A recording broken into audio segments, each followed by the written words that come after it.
బొమ్మ నిజంగా మనిషి ప్రాణాలు తీస్తుందా? మీ ఇంట్లో ఈ బొమ్మ ఉంటే దాన్ని తీసి పడేయాలా? లబూబు అనే పేరు వినగానే ఎందుకు అందరూ ఇంతలా భయపడుతున్నారు? ఇది నిజంగా హాంటెడ్ డాలా లేకపోతే ఒక జస్ట్ వైరల్ ట్రెండా? దీని గురించి ఈ వీడియోలో డిస్కస్ చేసుకుందాం. వీడియో లాస్ట్ వరకు చూడండి, చాలా ఇంట్రెస్టింగ్గా ఉంటుంది.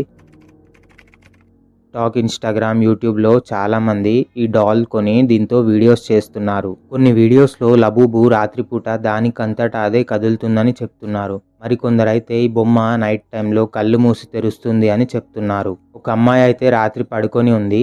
మార్నింగ్ లేచే వరకు తన మెడపైన ఒక స్క్రాచ్ ఉంది. అండ్ తన రూమ్లో లబూబు తప్ప ఇంకొవ్వరూ లేరు. అయితే తను గట్టిగా ఫిక్స్ అయిపోయింది ఆ స్క్రాచ్ లబూబుయే గీసింది అని. ఇలాంటి స్టోరీస్ ఫేమస్ అయిన తర్వాత ఈ బొమ్మ కొన్న చాలా మంది దీన్ని తక్కువ రేట్కి అమ్మేయడం లేదా తీసి బయట పడేయడం లాంటివి చేస్తున్నారు. అసలు ఇది నిజంగా దయ్యం బొమ్మేనా అంటే దానికి ఎస్ ఆర్ నో అని ఒక సింగిల్ ఆన్సర్లో చెప్పలేము, ఎందుకంటే దానికి సరైన ప్రూఫ్స్ లేవు. కానీ ఒక స్టోరీ అయితే ఉంది.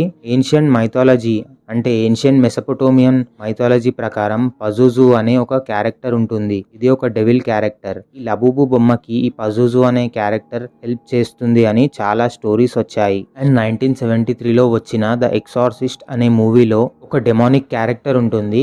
అదే క్యారెక్టర్తో ఈ లబూబుకి చాలా పోలికలున్నాయి. బీస్ట్ లాంటి ఫేస్, భయం కలిగించే కళ్ళు, భయంకరమైన నవ్వు, ఇలాంటి ఎన్నో పోలికలతో ఈ లబూబు డాల్ నిజంగా భయం కలిగించే విధంగా ఉంటుంది. కానీ నాకు అర్థమైంది ఏంటంటే ఈ బొమ్మలో అసలు ఎలాంటి దయ్యం లేదు. ఈ కథలన్నీ కేవలం కల్పితాలు మాత్రమే. కనీసం యానబెల్ డాల్ వెనక అయినా ఒక చిన్న కథ నమ్మేలాగా ఉంటుంది. కానీ ఈ లబూబు డాల్ మాత్రం ఒక పెద్ద మార్కెటింగ్ స్ట్రాటజీ అనుకుంటా. ఏదైనా వస్తువు తయారు చేసినప్పుడు దాని గురించి అందరికీ తెలియాలి, అప్పుడే అది అందరూ కొంటారు. అందుకే ఈ బొమ్మ తయారు చేసినప్పుడు దీని వెనక ఇలాంటి కథలు క్రియేట్ చేసి దీన్ని చాలా ఫేమస్ చేశారు. పెద్ద సెలబ్రిటీస్ అందరూ ఈ బొమ్మను కొని వాళ్ళ బ్యాగ్స్ పైన డిస్ప్లే చేసుకున్నారు. వాటితో వీడియోస్ కూడా చేశారు. అసలు ఈ బొమ్మ తయారు చేసింది అంటే దీని డిజైనర్ క్యాసింగ్ లంగ్ హాంకాంగ్కి చెందిన వ్యక్తి. చైనాకి చెందిన ఒక పెద్ద కంపెనీ అంటే బొమ్మలు తయారు చేసే కంపెనీ పాప్ మార్ట్ ఈ బొమ్మని తయారు చేసి ప్రొడ్యూస్ చేసి దీన్ని రిలీజ్ చేస్తుంది. Pop mart blind box toys అని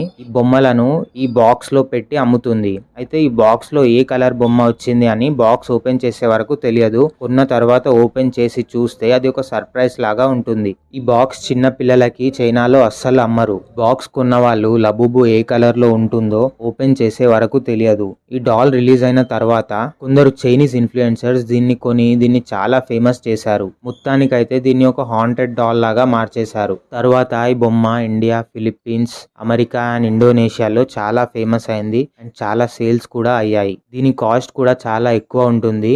10,000 నుండి స్టార్ట్ అయ్యి కొన్ని లిమిటెడ్ ఎడిషన్స్ చాలా లాక్స్ లో కూడా ఉంటాయి. ఫైనల్లీ లబూబు ఒక హాంటెడ్ డాల్ కాదు, ఇది కేవలం ఒక మార్కెటింగ్ స్ట్రాటజీ.